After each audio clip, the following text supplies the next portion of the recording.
Welcome to the Truman Charities Podcast. I am Jamie Truman, your host. Today, I spoke with award-winning musician and songwriter Emma G. Emma, at a young age, was diagnosed with a relatively rare brain condition. Emma had her first brain surgery when she was only 4 months old. And by the time she was 12, she went through 10 brain surgeries and 24 surgeries in total, which resulted in Emma experiencing brain damage. Emma discusses with me the incredible research on how music stimulates the brain to help us not only record memories, but also bring memories back to us, and how through songwriting, she was able to communicate her own thoughts and feelings to her peers. Emma G is now on tour to help empower youth through songwriting. Can you imagine how amazing it would be to have your child be able to go to a 4-hour workshop with Emma G and learn to write a song plus perform their song on stage that evening at the Hard Rock with her and her drummer? This conversation was so fascinating, especially if you love science like myself and you would like to learn how exactly music helps with memory recovery. And also, we talk about how music helps youth express their thoughts and how you could work with Emma G through her Hard Rock tour or her coaching sessions. I hope you enjoyed this conversation with Emma G as much as I did. Emma, thank you for coming on to talk with me today. Of course, it's great to be here. I know. So, gosh, you have a lot going on. So you're the founder of Yes Youth, and that really focuses on youth empowerment through songwriting and singing. And I really want to talk about the tour you have going on. But I ended up, I listened to your TEDx talk, and it was really quite powerful and moving. And I want to talk a little bit about you first and your background and why you're so passionate about songwriting. Of course, I've been doing this work for the coaching aspect of youth development for over 10 years now that I'm looking at the data. It's 2024. I started in 2013. But yeah, the whole thing is around coaching and youth development because, as you heard on my TEDx talk, we're seeing a significant shift in how young people are being raised and in how they're navigating the world as a result of how they're being raised. And I don't mean that to say that, that we're doing any disservices for young people. It's just that the world has changed. And so, being a millennial, I've seen firsthand what the world was like before the internet, and then the ramifications of the internet on young people and how we parent and raise and teach and mentor our young people. So that's kind of partly why I developed Yes Youth Coaching. But to go to my own experiences, as you asked, one of the things that I struggled with significantly as a young person was just trying to figure out how to understand myself and put languaging to what that meant for me as a young person. For anybody who has no idea who I am, I have been, I'm a musician first and foremost, singer-songwriter, but a big part of why I do music and songwriting is because I was born with a relatively rare brain condition called hydrocephalus. So I had my first brain surgery when I was 4 months old. And by the time I was 12, I'd had 10 brain surgeries and 24 surgeries in total. And as a young person, trying to explain that to your peers is a little bit challenging. Trying to, talk about missing out on school, talk about why I had shaved parts on my head and scars, and why I had these scars on my belly, and why just why I developed brain damage, why I went from being the top of my class to trying to remember how to spell basic words or how to navigate from one place to another place easily when before it was fine.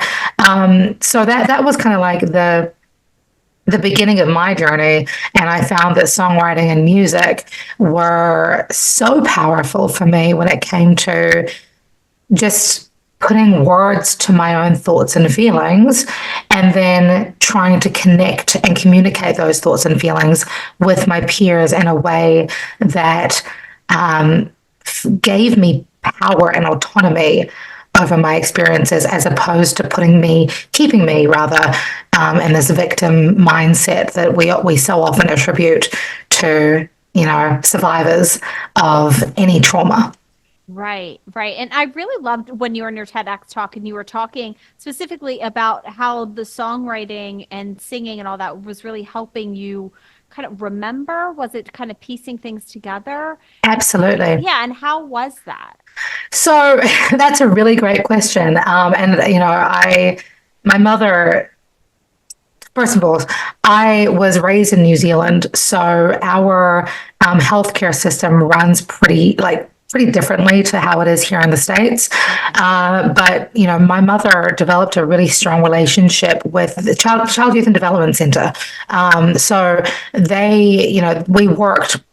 Well, my mother worked tirelessly with them to try and figure out how it was that we could help me to get my brain back on track after having brain damage when I was 9 years old. And I was born singing, I was born dancing, I was born making up songs.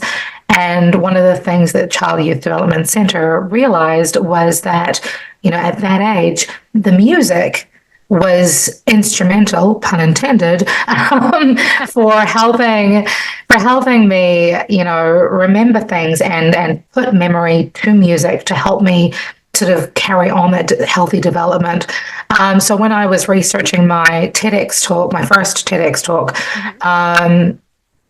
I sort of dove deeper into that and came across some pretty incredible research on how music stimulates the brain to help us, not only record memories, but also bring memories back to us. And we see this in, older patients who suffer from, memory loss and amnesia and, so on and so forth, where, you play an older person a song from their 20s, and they may not remember what they did yesterday, the day before, whatever, a week ago, whatever it is. But they can remember the songs from their 20s. They can remember exactly what happened while that song was playing for the first time. And here's a really interesting thing. The Hydrocephalus Awareness Association is based here in Maryland, just up the road from where I live in Chevy Chase, and they told me when I first got in touch with them, there's a distinct number of people, especially older people, but people, from 30 onwards, who have been misdiagnosed with dementia when actually they have hydrocephalus. So there's a whole bunch of things about the brain that we're learning about all the time, but it seems to happen that the constant is music is one of those things that helps them to regain control of that. We see that with singing the alphabet. We see that with singing the states of Canada or the United States. We see that with, music helps us to just recall, retain, and remember things. And so for my own personal experiences as a child, as a teenager, even as an adult, it helps me to remember and hold on to parts of myself, parts of my experience, parts of my learning that I may very well forget if I didn't have that song to cling on to. I love the science behind everything. I find that so fascinating. But honestly, when you're sitting there and talking right now to me, I was like, oh my gosh, I remember that when my grandmother, before she passed, we put music that she grew up with, and she would light up, and she had dementia, and she would just all of a sudden light up. And then also my son, to learn the states and the capitals in school, they do a song. Mm-hmm. And that's how he remembers it. So I find that so interesting. So tell me a little bit about your journey into actually like songwriting? What was the first song that you wrote? Like, do you What, remember? what was the first song I wrote? So, no, I don't remember. Well, yes and no. I used to make up songs all the time. When I was 4, actually, no, from as young as 3, my mother started writing down the lyrics she heard me singing. So I'm not going to claim that I wrote them because I didn't write them. But I will tell you that one of the songs she wrote down was titled Hush Away. And I did actually, as a older child, when I was like 6 or 7, start turning that into an actual song. So I gave it a melody, and I still remember it to this day. Hush Away, written when I was 4. But when I first put pen to paper, and you can totally judge me for this because I'm a proud geek, I was super excited to go to school for the first time. And New Zealand, again, our education system's a bit different. We start school at 5. We don't go to kindergarten at 5. We go to kindergarten at 4. And so when on my 5th birthday, I was so excited to go to school, and I wrote a song called School's Cool. And I sang that song with my friends, and it was great. But from then on, I was writing more and more and more. I think most of my friends were out playing tag, or there was a game in the 90s back in New Zealand called Bull Rush, which is kind of like tag mixed with tackle rugby, which has now been outlawed in New Zealand. But while they were doing that, and I wasn't allowed to because of my brain condition, so I would stay inside and I would write songs. That was my pastime. And I remember, 8, 9 years old, trying to write songs with my friends and trying to encourage them to write songs with me. I wrote a song called Magical Touch one time, where I was just like, it was about those people who, no matter what happened, they walk into a room and good things just happened to them. That was kind of the premise behind that song. But that same songwriting session, I wrote a song called Look Around. And a couple of years later, when I was 10, I actually had the opportunity to record and release that song on a compilation album of young songwriters around the country, and got radio play from it. And I actually, fun fact, as a result of that, because it was a song about environmental awareness and caring about our neighbors and poverty, because of the success of that song, whatever success means, but because of that whole process, I was given the opportunity to be an ambassador for New Zealand youth, one of 10, at a World Symposium in Disney World, that same year. So, that kind of just kept me going. And I'm like, okay, cool, my voice matters, fantastic. And then, skip to 2024, and I'm very much like, well, if my voice matters, everybody's voice matters. And, we see it so often with our young people here post-pandemic, that a lot of young people don't feel like their voice matters. They're turning to things like Instagram and TikTok to try and be heard. So that's, again, why I kind of led that previous experience from my childhood to present day. So was there a moment, or when did you decide that you wanted to now work with youth and help them through songwriting? Well, I've always taught. When I was 17, going to vocal instruction, I kind of graduated from that, from my vocal teacher, who was an operatically trained instructor, who went through, English schools, and she gave me a list of potential students. Said, "I've got too many. Here's my waiting list, go forth and teach." So I started like literally helping people find their voice when I was 17. And that, was 6-year-olds through to 81-year-olds. Oh, wow. Yeah. Everybody struggles from time to time to try to feel like their voice matters, right? When I moved to the States back in 2015, I was very hell-bent on using my voice, using my lyrics, using my music to elevate or contribute to the conversation around issues that mattered to me. But when it came to me coaching. I sort of missed the coaching aspect. So I started teaching again in 2019, actually. And one of my vocal students turned around to me and said, Emma, I love singing, but I want to do what you do. And he was 12.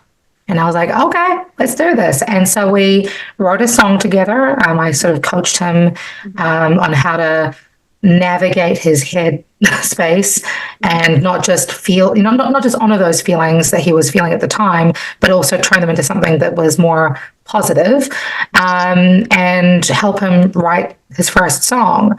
That turned into him recording his first song. That turned into him filming his first music video.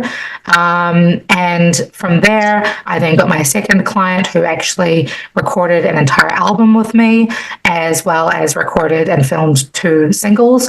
And that project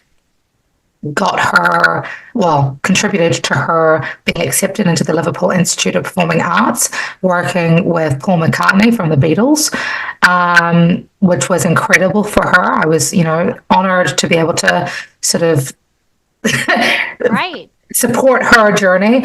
And then from there, it's just gone even deeper and deeper into this whole thing of young people want to be heard. Let's figure out ways to help them. Yeah. What was that like when you're working with a student and then all of a sudden you see what you guys have worked on in a music video? You're like, well, it's for me, it's like I'm like the proud big sister. You know what I mean? I'm like on the sidelines going, "Go you! You're amazing!" Rah. For them, it's a mixture, right? It's partly like, "Oh shoot, I did that. That's so cool," but also there's a little bit of fear, I think, in there as well, and a little bit of like, oh, what are my friends going to think? What am I, how am I going to respond to this? Which is normal and wonderful and fine.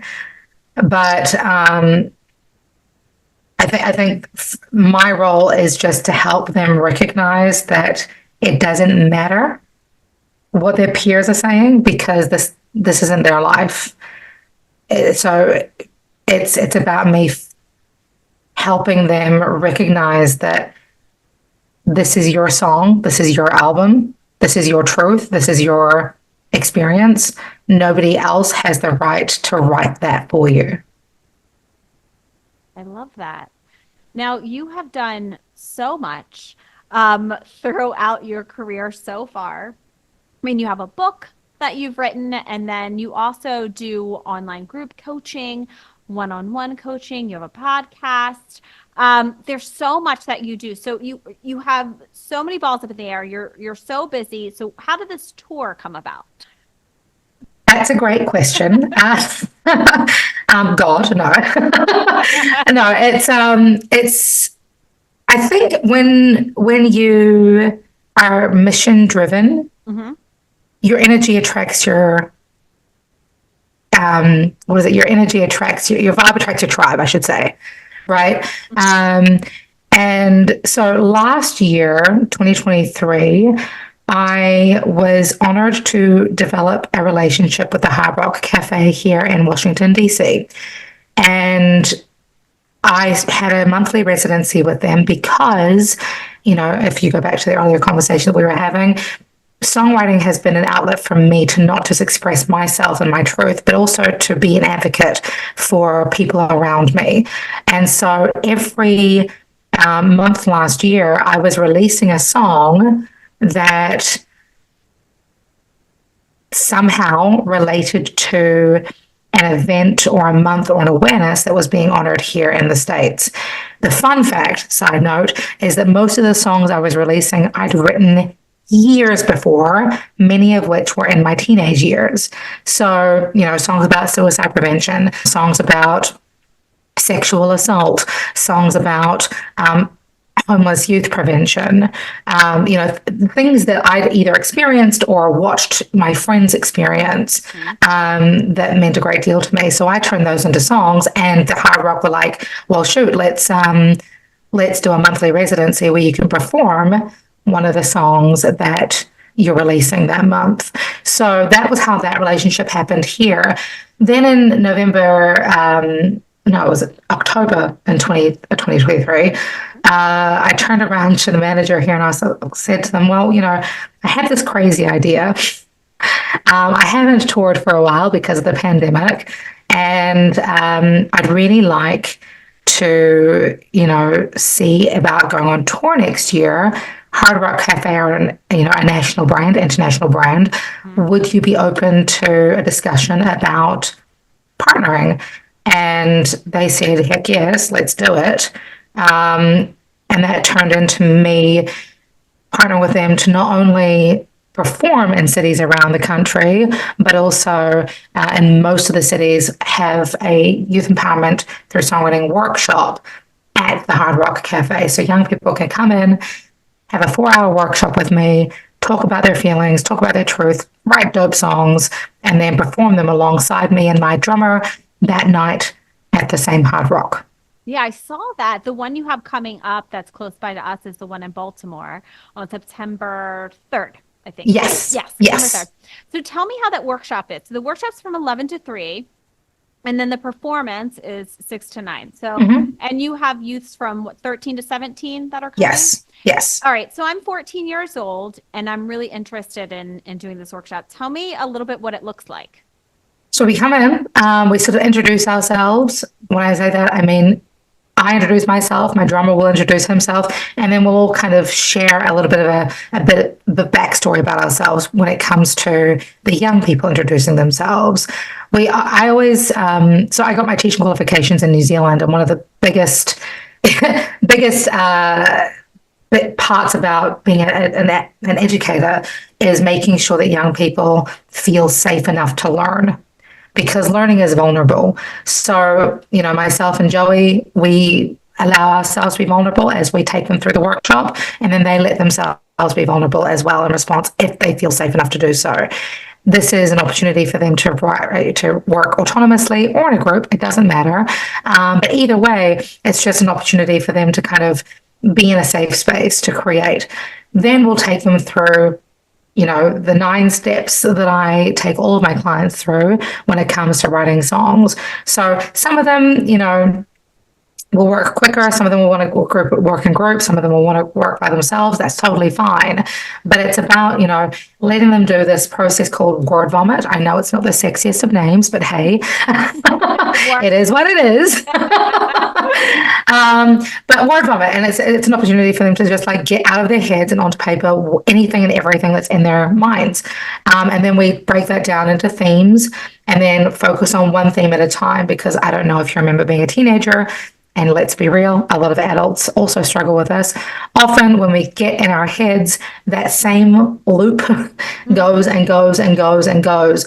And often it's the same thoughts that are coming to mind during that loop. But because everything's happening so quickly, we don't give ourselves time to break it down and actually stop and think. So I get them to, thematically break it down and then focus on one theme at a time with a term that I call the KISS method, which is keep it simple songwriter. You may recognize that from when you were a teenager and your teachers used to say, keep it simple, stupid. I will never call a teenager stupid, ever. That's not going to happen. But it's keep it simple songwriter. And so we just attack that, that thought process, individually per song, and then help them to get out of their minds and onto paper in rhyme, with rhythm, with musicality, with melody, with chords. And then, we coach them to not only talk about the problem, because I think it's really important for us to acknowledge whatever issues are going on. It's very often that our young people especially will sort of adopt this fake it till you make it mindset, where it's I just forget about it and pretend everything's fine. No, that's not healthy. Let's actually address the issue and then turn the page a little bit in the second verse to start looking at how we can look at the duality of that same issue. So, for example, I've had brain surgery. Multiple brain surgeries. I could stay stuck in that muck, or I could use that to shift the focus on, okay, whilst I've, experienced brain trauma, whilst I've experienced loneliness, that's also given me an opportunity to love my own company, an opportunity to be more creative when it comes to how I want to learn things, an opportunity to connect with others who are also feeling on the fringe of social norms, right? And that's a beautiful thing. That's a powerful thing. So, how can we turn that issue, that mess into a blessing, or that mess into a message for ourselves, and then turn that into, melody, chords, etc. And again, that's like it's a very sort of vulnerable stage to be in for the young people. But me and Joey, my drummer, have been doing this work for a long time. So it's safe, it's creative. We totally encourage creative license when young people want to maybe sort of embellish on things a little bit and just write great music. Yeah. I know you've been coaching people since you're 17 kind of at this point, right? So not long, only 18 years. not long at all. That's crazy. Isn't that crazy? Sometimes when you think back and you're like, oh my gosh. That was a little longer than I thought. Yeah. Well, tell me, if I'm interested, how do I get involved in your workshops? So you can either do two things. You can either go to my personal website, emmagmusic.com, or you can go to yesyouthcoaching.org. Yes, meaning youth empowerment through songwriting. Or actually, there's a third option. You can email me or DM me. All of those options will get you to the same thing. Tickets, registrations are on Eventbrite, so it's pretty smooth sailing. And again, we're going to multiple cities around the country, so it's going to be really fun. It's going to be busy, but it's going to be a lot of fun. Yeah, when you go on the Eventbrite page, I love how you put one of your TEDx talks on the top of that, so people can learn a little bit more about you and kind of feel like a little bit like they kind of know you a little bit before they meet you, which I think is fantastic for these kids. I think so. Thank you. I think so. It's important that they know who they're learning from, right? Otherwise, why would they want to learn from somebody that is just some stranger? And I'm pretty strange, but that's okay. Tell me a little bit, before I let you go, I want you to tell us a little bit about kind of your online group coaching and then your one-on-one. Just so people know if this is something that they can't make, unfortunately, one of your workshops, what else do you offer? Sure. So the online coaching that I do, I've got a video course available on my website, emmagmusic.com, which people can go through in their own time, video lessons, basically. And then from those video lessons, we meet once a week for, any Q&A or if they have any questions about wanting to know more about a specific thing, or just want some feedback, but I mean, that's the group coaching side of things. I also do group in person. So if there's an organization or mothers and daughters or fathers and sons who want, more group sessions, that's something that I also do. I actually have had the opportunity for the last couple of years to go into a lot of schools and work with groups of young people, whether it's helping the music teacher, whether it's helping the English teacher, whether it's helping the guidance counselors at the school to sort of work more interpersonally with the young people that are struggling with academics or behavior. So that's been really, really rewarding. And on the other side of things, one-on-one coaching, again, the options are endless, whether they want to work with me one-on-one in person, virtually. It's really up to, there's no one size fits all. And I think that's important because when it comes to Gen Z especially, we're seeing a huge range of young people and how they show up for themselves and how they communicate and how they show up for each other. So why would we advocate for teaching or coaching or mentoring them in one specific way? That's never really made sense to me Right. at all. Yeah. And I do think you mentioned this very early on, but when you said that, we didn't grow up with the internet, it was just kind of starting. And then just to grow up in social media is a whole different animal of things that we have no idea. Right. So I do love that you kind of touch on that. So you're acknowledging, how difficult that is. And I can't imagine being a young teenage girl with all of the social media. It's a lot. Exactly. Exactly. But here's the fun thing, and I'm glad you brought up the social media aspect, because one of the fun things that I've noticed, both about my music and my social media presence, but also the young people that I'm working with, Mm-hmm. there seems to be like a huge upset about the algorithms of social media and how unhealthy they can be. I have noticed that when my clients not only write their music and sing their songs and record themselves on video, when they upload it to things like TikTok and Instagram, when those same songs, like when they are feeding those positive messages or those self-empowering messages Mm-hmm. into the algorithms, what's coming back is more of the same. Yeah, that's great. Yeah. Yeah. So as much as, like, remember those dance challenges were the trend for like a hot minute, the more people took part in the dance trends, the TikTok dance challenges and things like that. Sorry, that's my accent. The TikTok dance challenges. There we go. You said dad challenges. I was like, I don't remember that. No, the dance challenges, the TikTok dance challenges. The more people were taking part in those, the more dance challenges were coming back. Well, that makes And sense. so the same thing, Mm-hmm. like the more positive, self-empowered messaging we're putting out into the world, the more we're able to get back. And so we all know that social media is an echo chamber, but when we give our young people the permission to put into their echo chamber something positive Wow. and empowering, that echo that comes back is more of the same.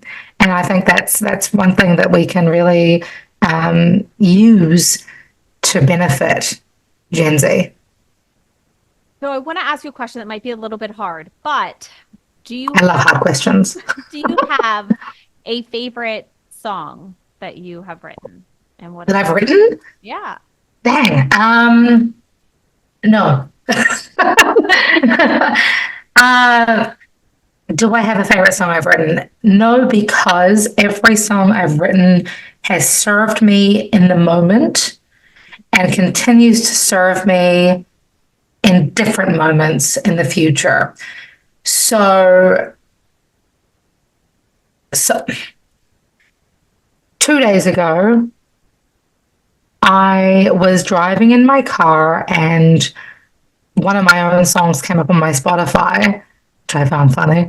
And it was a song I wrote back in 2021 called Shattered. And I remember listening to it going, man, the songwriting in this, I forgot. I had no idea where that songwriting came from, but there were some of the messages in that song was like, oh, that's really cool. It was like I'd already been in a moment of self-doubt that morning, and I was like, oh no, I got this. But then the next song that came on was a song that I'd written in 2015 when I had just moved to the country. I was living in Connecticut at the time, in the middle of nowhere in the woods. I was an outdoor science education teacher in Nature's Classroom, and I had made the decision to move to Washington, D.C., because I knew that that's where I needed to be for whatever reason. And when I made that decision, I also freaked out because I'm like, shoot, I don't know anybody in D.C. I'm fully going with trusting the universe, and I was freaked out. So I wrote this song randomly, Be Brave, it came to me. And that song continued to feed me throughout every low note that I had in 2015 16, 17, 18, 19, and then the pandemic happened. And I tell you, Be Brave was the song I had on repeat to just remind myself, Mm-hmm. even the strongest sometimes fall. It's okay. We can't have it all, but be brave. Now, do you have a favorite artist? I have many. Pink is definitely up there. Alanis Morissette is up there. Iron Maiden is up there. Eminem, Kendrick Lamar. I love Julie London. I love, yeah, a huge. It depends on the genre. Depends on my mood. Depends on how I'm feeling. I understand. I still listen to Britney and the Spice Girls. I'm not gonna lie. I still listen to Britney too.